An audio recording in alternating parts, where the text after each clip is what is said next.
नमस्कार साथियों, best luck बैठक पर आप सभी का स्वागत है। और एग्ज़ाम सीज़न आ चुका है और एग्ज़ाम सीज़न ना केवल एग्ज़ाम साथ लेकर आता है बल्कि सुसाइड, एग्ज़ाम फेलियर, स्ट्रेस और पेरेंट्स की हायर एक्सपेक्टेशंस भी साथ लेकर आता है। हम जानते हैं कि पेरेंट्स कभी अपने बच्चों का बुरा नहीं चाहते हैं। उनकी जो डिज़ायर्स है, उनकी एक्सपेक्टेशंस है वो भी कभी कभी ना जायज़ होती हैं, लेकिन ना चाहते हुए भी कभी कभी अनइंटेंशनली पेरेंट्स अपने बच्चों को ऐसी मुसीबत, ऐसी परेशानी में ढकेल देते हैं इन एग्ज़ाम सीजन्स के दौर में, जिससे उनका बच्चा उनसे बहुत दूर हो जाता है और वह ऐसी स्ट्रेस और मेंटल स्टेट में पहुंच जाता है जहां से वह खुद को वापस नहीं ला पाता है एक नॉर्मल लाइफ पे। और साथ ही साथ ये भ्रम लेकर आता है कि marks on your answer sheets can only decide your future, लेकिन ऐसा नहीं है। और सुसाइड, स्ट्रेस जैसे मेन इश्यूज़ का बहुत से फैक्टर्स हैं, लेकिन major factors parental expectation and social status. Parents को ये एक्सपेक्ट होता है कि जो हम नहीं कर पाए वो हम अपने बच्चों के थ्रू कराएं। मान लीजिए कोई पेरेंट्स डॉक्टर या इंजीनियर बनना चाहते थे, लेकिन वो किसी रीजंस के वजह से वो नहीं अपना परस्यू कर पाए करियर को, तो वो ये देखते हैं कि हम अपने बच्चों में अपने गोल्स को फुलफिल कर सकते हैं, अपने बच्चों के थ्रू उनको डॉक्टर्स या इंजीनियर बनाएं, इररिलेवेंट ऑफ दिस फैक्ट कि उनका बच्चा क्या करना चाहता है। क्या वो स्पोर्ट्स में जाना चाहता है, या वो जर्नलिज्म में जाना चाहता है, या वो एंटरप्रेन्योर बनना चाहता है। लेकिन आज के टाइम में एक स्टीरियोटाइप हो गया है कि पेरेंट्स को सोसाइटी के अकॉर्डिंग अपनी एक्सपेक्टेशंस बहुत हाई हो गई हैं, जिसके कारण बहुत से ऐसे बच्चे होते हैं जो अपने पेरेंट्स को फेस नहीं कर पाते और जैसे उनको पेरेंट्स को एक्सपेक्टेशन होती है उसको वो एग्री करके एक्सेप्ट करके लाइफ में आगे बढ़ने लगते हैं। और इसका सिर्फ एक ही कंक्लूजन होता है, स्ट्रेस, एंजाइटी और सुसाइड। ऐसे मौके पर ना तो आप डॉक्टर या इंजीनियर को ही पाते हैं और ना ही अपने बच्चे को। आप डॉक्टर और इंजीनियर की ख्वाहिश भी खो देते हैं और अपने बच्चे को भी। बच्चा जब यहाँ पढ़ने आता है और थोड़ा सा भी प्रेशर उसके ऊपर पड़ता है और वो डिप्रेशन में चला जाता है, और जब डिप्रेशन को उसको ट्रीट नहीं किया जाता टाइम से उसको। और इन सभी सुसाइड्स के और स्ट्रेस के केसेस में कहीं ना कहीं एक कोचिंग सेंटर्स का भी बहुत बड़ा एक हाथ है। कोटा, जिसे स्टूडेंट्स की फैक्ट्री बोला जाता है, वहाँ आए दिन स्टूडेंट्स सुसाइड कमिट करते हैं। वहाँ बहुत सारे ऐसे स्टूडेंट्स हैं जो ड्रग अब्यूज़ होने लगे हैं, जिनको ड्रग एडिक्शन लग गया है इतनी छोटी सी उम्र में ही। तो आप ये देखिए कि वो क्या तो वहाँ से इंजीनियर बनेंगे, क्या तो वहाँ डॉक्टर की पढ़ाई कर पाएंगे, और क्या अपने पेरेंट्स के सपनों पर खरा उतर पाएंगे। वो डॉक्टर इंजीनियर तो छोड़िए, वो अपनी लाइफ को ही ख़राब कर देते हैं। उनके आसपास के जो ड्रग पैडलर्स होते हैं उनको कंसंट्रेशन के नाम पे, उनको फोकस बिल्ड करने के नाम पे ड्रग की लत लगा देते हैं, जिससे उनका जीवन और करियर दोनों ही बर्बाद हो जाते हैं। एनसीईआरटी के सर्वे 2022 के according 74% students high level stress face करते हैं ड्यूरिंग एग्जाम्स, और 3 में से हर एक छात्र एंजाइटी और स्लीप डिसऑर्डर का शिकार हो जाता है।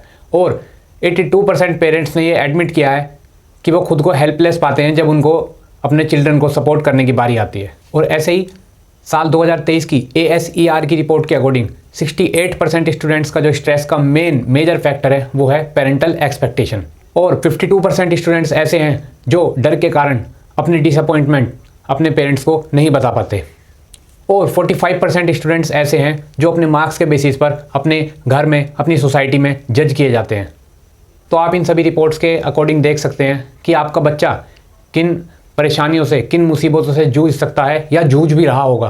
तो आपको ऐसे में क्या करना है, आप अपने बच्चों से बात करें, उनसे बैठें, उनसे ये मत जानिए कि आपकी कितनी प्रिपरेशन हो गई।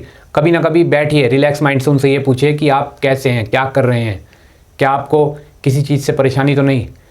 आपका ये interaction 1 to 1 without any reason, without किसी मार्क्स की क्वेरी के, विदाउट किसी एग्ज़ाम रिलेटेड टॉपिक से अगर आप बात करेंगे तो हाफ ऑफ द स्ट्रेस आपके बच्चे का कम हो जाएगा और आप अपने बच्चे को सुसाइड, हाइपरटेंशन और ऐसी बड़ी समस्याओं से बचा सकते हैं।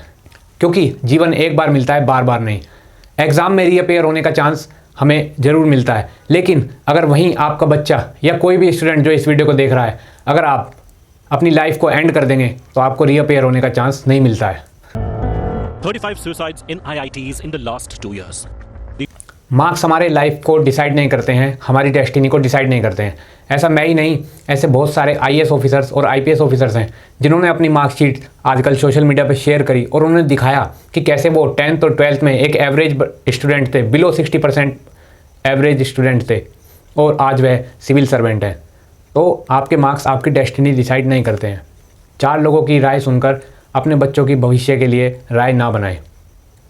अगर ऐसा ना होता और सिर्फ एकेडमिक क्वालिफिकेशन ही देखी जाती तो आज 12वीं पास एक लड़का क्रिकेट का भगवान ना होता और IIT ग्रेजुएट होने के बाद भी आज का युवा बेरोजगार ना होता। और मैं सभी स्टूडेंट्स से ये अपील करना चाहूँगा कि बुकिश नॉलेज के अलावा अपने डे टू डे लाइफ में आपके आसपास क्या हो रहा है उन सभी से इंडल्ज होइए, उनसे इंटरेक्ट करिए, तभी आप ये सुसाइड और स्ट्रेस जैसे इश्यूज़ से बच सकते हैं।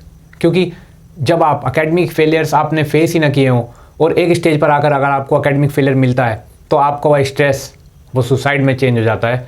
और अगर आप डे टू डे लाइफ में अपने सराउंडिंग्स में सोशलाइज करेंगे तो आपका ये स्ट्रेस, एंजाइटी और सुसाइड जैसे मेजर कॉजेज़ आप रिड्यूस कर सकते हैं।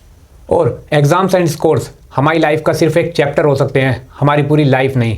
तो इसलिए कुछ पार्ट ख़राब होने से लाइफ का पूरी लाइफ ख़राब नहीं होती है, बहुत एक आगे लंबी लाइफ होती है। तो मैं अपने सभी साथियों से यही कहना चाहूँगा कि सुसाइड जैसा कदम ना उठाएं और पेरेंट्स से भी ये अपील करूँगा कि अपने बच्चों को जानें और अपने बच्चों पर जबरन कोई भी करियर ऑप्शंस ना थोपें।